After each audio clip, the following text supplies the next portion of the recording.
I need to tell you a little bit about how this came about, all right? For several years now, I have known that there was something very, very strange in the background of JPL, all right? And that strangeness is an individual named Aleister Crowley. What is not generally known is that Aleister Crowley was very closely connected with the engineer and genius founder of what would eventually become known as the Jet Propulsion Laboratory.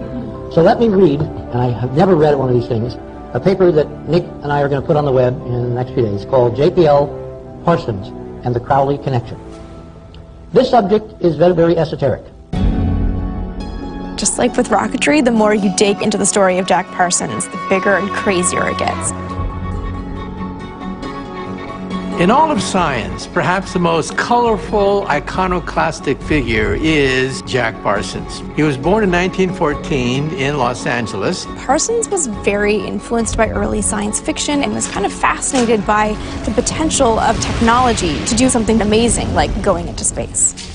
In his early days, he was experimenting with cherry bombs and blowing things up. The Parsons yard was cratered with explosions gone wrong. Jack needed access to the establishment, so he went to Caltech. Jack pitched a rocketry project as a PhD thesis. They started working on different types of rockets to see how they might be applied. You need something that would emit heat and energy in a controlled way. So for years in the 1930s, he would do the yeoman's work of testing out different kinds of explosives. They hit gold. And of course, the Pentagon was not too far behind. They needed a new name. So they called it the Jet Propulsion Laboratory, JPL.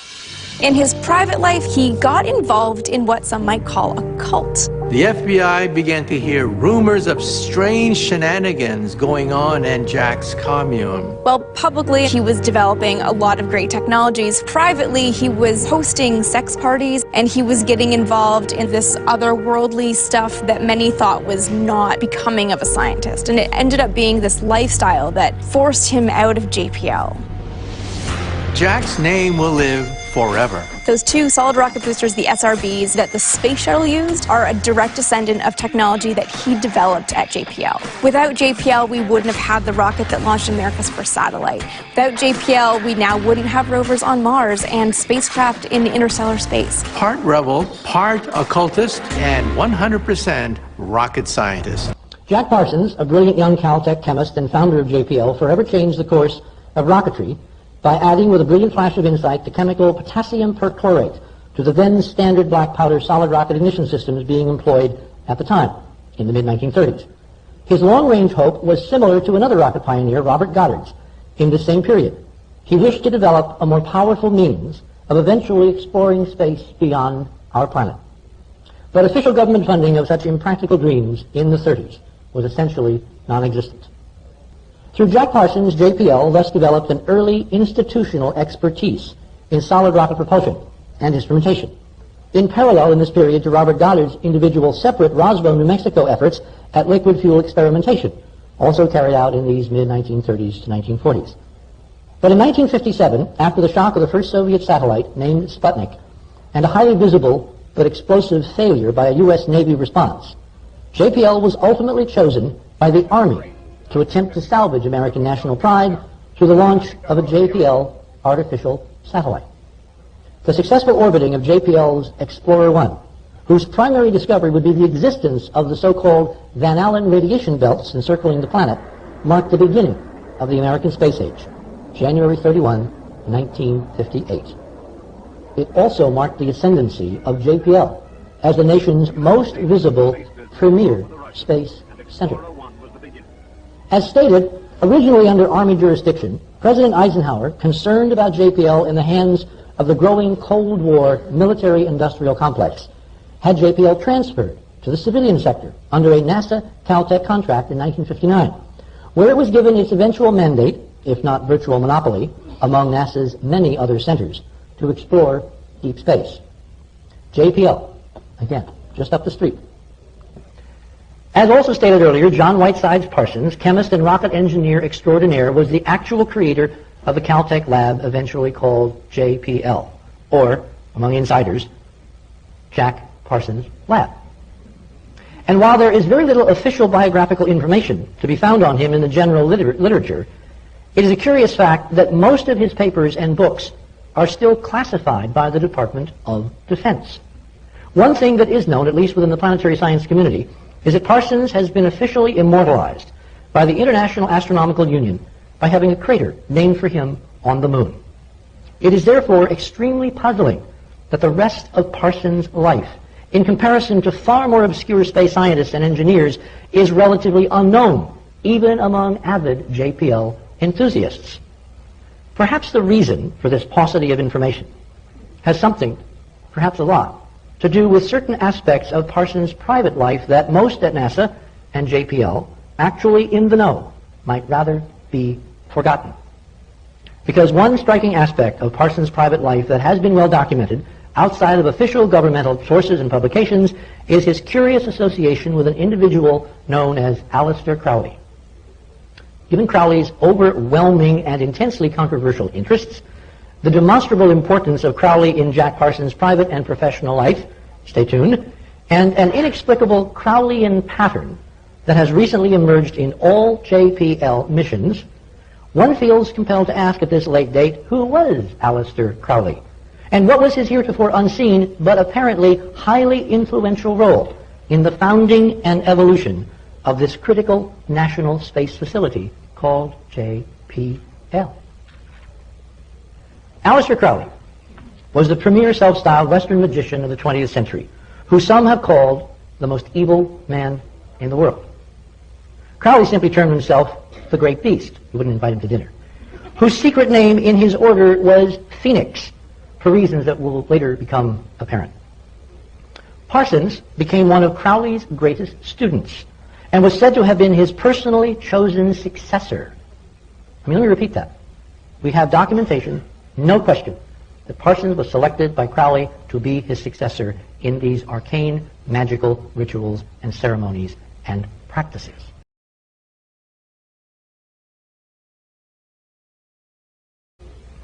Parsons became one of Crowley's greatest students and was said to have been his personally chosen successor. Let me repeat that. We have documentation, no question, that Parsons was selected by Crowley to be his successor in these arcane, magical rituals and ceremonies and practices. This is not something you're going to get from a NASA press release, all right? Parsons quickly moved up the ranks of Crowley's organization called the Order of the Eastern Temple and was eventually appointed head of the lodge in Pasadena by Crowley himself. Parsons swore an oath of allegiance to guide humanity into, quote, an age of communion with the gods. Is this something you're going to read in NASA's official stuff? Using his demonstrable vast talents of insight and science and, in his own words, magic. The objectives of those like Crowley who practice Western magic is ostensibly, quote, to advance humanity by contact with higher intelligence. That is, read with extraterrestrials. Gosh, is that what they're up to? Either by calling them down or traveling to their planets, which if the objects on STS-48 and STS-80 are what they now appear to be, we almost certainly can. These are things you've seen on the UN briefing, and you're going to see before Christmas on our analysis of the shuttle video that was downlinked live by NASA in December of last year. According to Crowley, one can contact these higher intelligences by becoming one with them. That is, by metamorphing into man-gods, or supermen. This was Crowley's primary goal, attainable in his beliefs to the ancient systems of the Hebrew and Greek Kabbalah and other forms of metaphysical, quote, science. All practitioners of magic, philosophically based occultists such as the Theosophists or Freemasons, have been consumed with interest of finding the origins of the human race. You just have to read what they write. It is claimed by the founders of many of these secret orders that they have received guidance from direct contact with those who call themselves the secret chiefs of the Great White Brotherhood. These masters, we are told, have literally dictated the laws and agendas of these mystery schools of ancient thought and wisdom. Now, Crowley, in the latter part of the last century and the beginning of this, the 20th, claimed to have had many such indescribable contacts, but two were of the greatest importance in apparently redirecting his entire life and thus changing the face of modern magic for all who followed. And as astonishing as it may seem, it may be that almost a century ago, Crowley was given a revelation about things that are coming to pass, even as we speak here tonight. The first contact that Crowley relates was in April of 1904 in Cairo. Cairo, by the way, is Seleucid Arabic for Mars. Crowley tells us that he encountered an entity who he considered to be his, quote, holy guardian angel. This entity identified himself as Aiwass and proceeded to dictate to Crowley the so-called Book of the Law, or what would eventually become, to some, the canon of 20th century magical practice. In this book, Aiwass decrees that, quote, do what thou wilt shall be the whole of the law. And then he goes on to say, and I am a god of war and vengeance. I am a god of war and vengeance. Choose ye an island and fortify it. Dung it about with enginery of war. I will give you a war engine. And with it you shall smite the people, and none shall stand before you. I am the warrior lord of the 40s. Remember, this was channeled by Crowley in 1904. The last statement is astonishing and quite prophetic, considering it was dictated 40 years before World War II and 93 years before the revelations you've seen this evening, 93 being the number of the Book of the Law. But more about that significance later. Unbeknownst to most of the world today, the founders of the Nazi Party, starting with Hitler himself, were steeped in these occult traditions and were profoundly influenced by the teachings of the secret Thule Society, whose demonstrably racist ideologies were a warped version of theosophy and ancient German mythology. By the time of Hitler's rise, most of pre-World War II European occult traditions were dominated by the magical system that Crowley painstakingly created. And Hitler himself was envious of Crowley's infamy as the most evil man in the world, as well as his magical prowess. Hitler said this in several volumes, including one called Hitler Speaks. Crowley claims that his second otherworldly encounter, which resulted in an even more profound influence on his work in magic, occurred at Montauk, Long Island in New York in 1918. This entity introduced himself as Lamb, which Crowley was quick to point out meant pathmaker, pathfinder, in the Tibetan language. It is from this word that Lam-as of Tibet are so called. The lamb was also the ancient symbol for Ares, Mars, as well as the resurrected god, Tammuz, Osiris, Christ, etc. Rising from the ashes, Crowley drew an effigy of Lamb, which eerily represents the popular modern image of an alien some half a century later. Lamb then goes on to state, thou art to go this way, and speaks of a lightning flash of enlightenment, which in occult tradition is symbolic of Mars, the god of war and fire. Now, I've been doing a lot of reading, unfortunately, about Hitler in the last month. Not something I really want to do, but I've been kind of compelled to do this because of where part of this, unfortunately, or fortunately, because the truth shall set you free, seems to be going. Hitler used these identical themes during the Blitzkrieg, or lightning attacks on neighboring countries, where his officers, who wore lightning bolts on their lapels, were the notorious SS, the original Men in Black. By the way, the previous chapter to the one that Lamb is said to have dictated is in fact called The Tank. Right? And this tank, which was given to Hitler's armored divisions in 1932 by a German general who had French ancestry and was part of another analog of the Thule Society, a secret society out of France, is eerily similar to, in fact, what we're seeing on the Martian surface. The only difference is scale. The previous chapters of the one Lamb is said to have dictated is called the tank or the engine of war, samples of which the Enterprise mission has now apparently discovered in the JPL Pathfinder images. The power behind these occult systems of philosophy on which the various mystery schools have historically been based lies in the beliefs of their practitioners that they embody universal laws of nature, reflecting fundamental properties embedded in everything visible to human beings, including man himself. No one person, people, or race can thus lay just claim to own such laws, although many throughout history, such as Hitler, have made the attempt. Two exquisite but radically different examples of the encoding of such natural systems here on Earth are demonstrated by the Hebrew alphabet and by none other than the Great Pyramid of Giza, Egypt. So let me do this. The designers of these two similar but separately unique creations, in fact, apparently have encoded the same internal systems within each, an unfolding mathematical or architectural pattern communicating information proposed by their designers to be streaming from higher dimensions, i.e. a hyperdimensional physics, into our familiar three-dimensional reality. Radically different schematic blueprints represented by widely divergent physical systems here on Earth for, in essence, preserving identical yet extremely ancient views of the origin and structure of the universe. Two examples. The builders of the Great Pyramid, whomever they ultimately turn out to be, not only demonstrably concretized the spatial dimensions of our Earth within its architecture, they built that architecture out of limestone, technically calcium carbonate.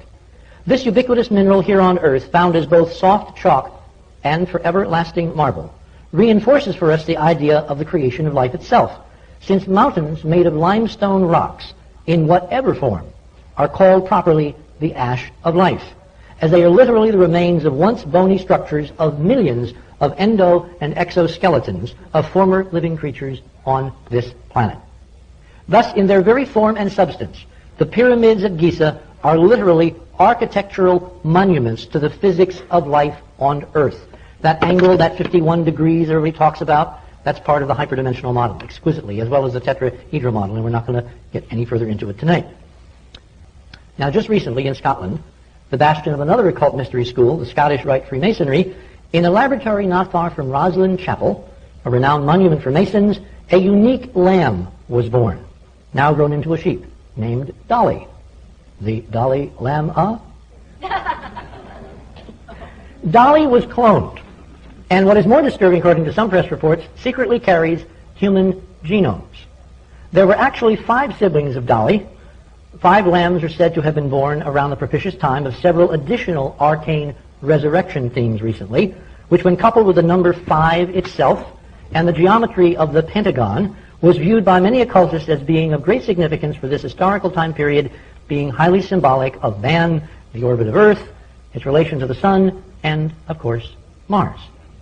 Now, the year that Crowley died, 47, was also the year of the famous Roswell incident at 33 degrees north latitude, which in Freemasonry is symbolized by the phoenix. The phoenix, of course, is an Egyptian-derived symbolic reference to rebirth or reincarnation. It is fascinating that in hyperdimensional physics, the number 33 refers to the Bucky-Fuller tetrahelix model for DNA. In other words, 33 can be viewed as a code number for the fundamental mechanism, it's 33 turns in a certain length, of the fundamental mechanism of biological rebirth, a fitting symbolic foundation for key secret society traditions. In the 1940s, before Crowley's death, Parsons met up with another well-known character in Los Angeles, L. Ron Hubbard. I mean, he had a lot of interesting friends, didn't he? The infamous founder of the Church of Scientology. Parsons and Hubbard quickly became firm friends. And the two of them then set off on self-proclaimed magical rituals of enormous significance, trying to conjure up spirits and summon the gods alchemically, much to the dismay of Crowley, who was suspicious not only of their motives, but their methodology. Remember, he liked talking to the guys directly. Some of these ritual practices were sexual in nature, performed at the pre-construction site of the Great Palomar Observatory, remember, at 33 degrees north, just south of here, at, they believed, to be a great sexual center of the Earth. Palomar was founded and managed by Caltech, which was also co-founded by none other than Jack Parsons, and in Spanish, Palomar also means the house to which a pigeon comes home. During the course of Parsons' friendship with Hubbard, Parsons naively imparted a vast amount of Crowleyan knowledge to Hubbard. Then Hubbard went on to steal Parsons' wife, Marjorie Cameron, and also his money through a phony business venture. Hubbard later claimed to be the successor to Crowley, the rightful successor, the great beast, but then also claimed at the same time to be working for naval intelligence in order, quote, to spy on these dangerous magicians within our very institutions. Gosh, I wonder what he could be talking about. It was shortly after this experience that Parsons grew darker in his methods and motives and started the now infamous Babylon working to literally create a child. Babylon actually means the gateway to the gods, which of course you know. The great whore of Babylon, which in Parsons' mind was to have balanced the aspects of our consciousness through sex, magic, and alchemy, was his intent. Crowley, at this point, then threw Parsons out of the order. In one of Parsons' rituals, he was revealed a sign. Now, this is from Kenneth Grant's book on what Parsons was doing in those so-called years when he was the favored son, ceremonially speaking, of Crowley. He, as part of this working, went into trances and saw things. At the time he received Liber 49, Parsons could not have been aware of certain letters written by Frater Ockett, and there's a footnote, which came to light after Parsons' death. In them, Ockett expressed doubt as to Crowley's having uttered the word of the Aeon of Horus because, having identified himself with the beast, he was speechless, and in some inexplicable manner, not yet clearly understood, the Aeon of Horus itself has become merged with the wordless Aeon. In the book of Antichrist, Parsons wrote, describing the Black Pilgrimage, which he ostensibly took in this working, quote, "Babylon called on me again, and I began the last work, the work of the wand. And I worked for 17 days until Babylon called me in a dream in an astral working. Then I reconstructed the temple and began the Black Pilgrimage as she instructed. And I went into the sunset with her sign, and into the night past accursed and desolate places and cyclopean ruins." These are huge structures. "And so came at last to the city of Chorazin. And there a great tower of black basalt was raised, that was part of a castle, whose further battlements reeled over the gulf of stars. And upon the tower was this sign," which of course is the sign of hyperdimensional physics, and the exact place on Mars where Crowley's successors at JPL have put Pathfinder down. The sign of none other than the tetrahedron in a sphere, the most representative symbol of the entire hyperdimensional physics model, which is replicated in many forms in the layout of the Martian complex at Cydonia, as well as on our own lunar surface in the lunar crater Oort, which is, of course, how we found the lunar ruins. Parsons, remember, those were his words. That was his vision. He was shown something, and it has now ruled the space program. Parsons, the founder of JPL, persisted, and it was during one of these great experiments that he mysteriously died in a great explosion. No one then or now has been allowed to identify his body, and the records of his death and his practice are still classified by the U.S. Department of Defense. However, you may read many of his manuscripts from which much of this information has been drawn, which were written and published privately under the auspices of the various OTO lodges scattered around the world. You will not, however, find this crucial missing history of JPL in any official NASA press release or in documentation of existing planetary missions. From the pen of both Crowley and Parsons before they died, their ultimate goal was stated as nothing less than immortality itself, to continue their practice beyond this earth, ultimately extending into the great temple of space itself, in order to once and for all make communion with the gods a reality for them and all mankind. Unfortunately, judging by the astonishing evidence now being leaked from Pathfinder, that ultimate magical reality seems to have survived their passing to be alive and well inside the current NASA, only now reserved for initiates and members of the club. While we, the guys who were paying for the practice with multi-million-dollar missions to the planets, have to extrapolate from metaphor, symbolism, deep allegory, and of course from Scooby-Doo and Yogi. Now that you have glimpsed part of the apparent reason for the systematic hiding of the real solar system NASA and JPL have systematically explored and discovered across more than 30 years, the little-known occult history of JPL and its founder, Jake Whiteside Parsons, it is equally essential that you grasp the hard, reproducible, physical evidence on which the current claim is made that Crowleyan magic is indeed alive and well inside JPL and possibly the rest of NASA. And if you study who invented the rocket fuel, right? Like, you know Werner von Braun, the German Nazi that they brought, Operation Paperclip, brought him into the United States with all those other Nazis. They brought the brilliant Nazis to the United States, and then they sent all the torturers to Egypt and Syria. The Nazi torturers taught all the Syrians how to torture people. That's why they're so good at it in Syria, because they learned from the masters. That's all history. I'm not making that up. You can look at that. They were in Egypt. All those Nazis were living in Egypt, right? Who got them out? They knew where they were. But if you look, Werner von Braun, right? He's called, you know what they call him at NASA? the father of the space age. That's what they call him. You know what he said? I'm not the father of the space age. That's the real father of the space age. Okay, now this guy, who was at Cal Poly Tech, right? This guy, Jack Parsons, was openly a devil worshiper. He developed the fuel that enabled us to penetrate the stratosphere. Satellites could not have come about without this guy. In his diary that he himself wrote, he had a dream. This is 1948. He had a dream where he saw somebody that he calls Belial Dajjal. And he tells him, you are helping me. Okay, I'm not making this up. You think I'm making this up? Wallahi, I'm not making this up. You go look it up yourself. Okay, so where's all this stuff coming from? Seriously, where's it all coming from? We're in the age of the Dajjal, you know. It's just Allahu A'lam, when and where and what, but this is it, people. As far as I'm concerned, it's end game. You know, but the technology, if you study where all this technology comes from, okay, read about the magic and the Enlightenment period. All these scientists were magicians. They were all into black magic. You read about Francis Bacon. I just read a biography of Francis Bacon called Knowledge is Power, Magic and the Creation of Modern Science. Francis Bacon was reading all these magical books. 2001: A Space Odyssey. What's his name? Arthur C. Clarke. Arthur C. Clarke, great technologist. He actually has most of the patents that enabled the satellites, right? If you look at his interview with BBC in 1961, where he predicts the internet, he predicts the cell phones, he predicts texting. He said that by the year 2000, people are going to have handheld devices that enable them to talk to anybody anywhere, right? Arthur C. Clarke said, and he has 3 laws of technology. One of his laws is, no technology reaches a level of complexity except it becomes indistinguishable from magic. So, you know, I don't know. I'm not a big fan. I'm not a Luddite. Right? I'm using a microphone right now. I'm not a Luddite.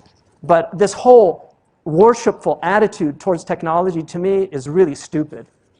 And if you want to read an interesting book, it's called Giving Up the Gun, which is about the fact that the Japanese chose consciously to ban the gun. And they did it because of the samurai lobby. Because the samurais thought it was disgusting that a man could spend 30 years becoming a master swordsman and some idiot could pick up a gun and just kill him. They just thought it was just so unaesthetic. And so they outlawed the gun, even though the Japanese were making the best guns in the 16th century on the entire planet. They had solved the problem of the water, because they used to go out when it was wet or damp and the powder got damp. They actually had waterproof powder kegs in their guns in the 16th century. And we know Japanese technology. I mean, it just took them a little while to get used to the cars, and now they're making better cars than any of the American cars. I mean, the Japanese have itqan when they do things. But they outlawed the gun. This whole idea that because it exists, oh, why do we do it? Because. You know, it's like these people say, why did we climb Mount McKinley? You know, or what's the K2? Is that what's K2? What's the tallest mountain in the world? Everest. Why do we climb Mount Everest? Because it's there. I mean, what a stupid thing to say. That is so dumb to me. It's like these Sherpas down at the bottom. The only reason they'd ever climb that is because you're paying them. They've been at the bottom of that mountain for centuries. They never thought about climbing. It's like, I'm not going up there. You know, and what do they get up there? You know, they get up there and they can't breathe. First indication, you're probably not supposed to be there. But they literally get blown off the mountain by wind. You know how many people have died? That British lady who left her kids in England to go climb Mount Everest. She got blown off. She orphaned her children. SubhanAllah. Well, because, oh, we should do it just because we can. Just do it. These are demonic slogans of this age. Just do it. You know, no limits. I mean, who made that one up? No limits? What do you mean? All you are is limits. You're limited in your space. You're limited in the decibels that you can produce. You're limited in your breathing. You're limited in your intellect. Everything's limits. No limits? What are you talking about? Stupid people. Seriously, just mad people.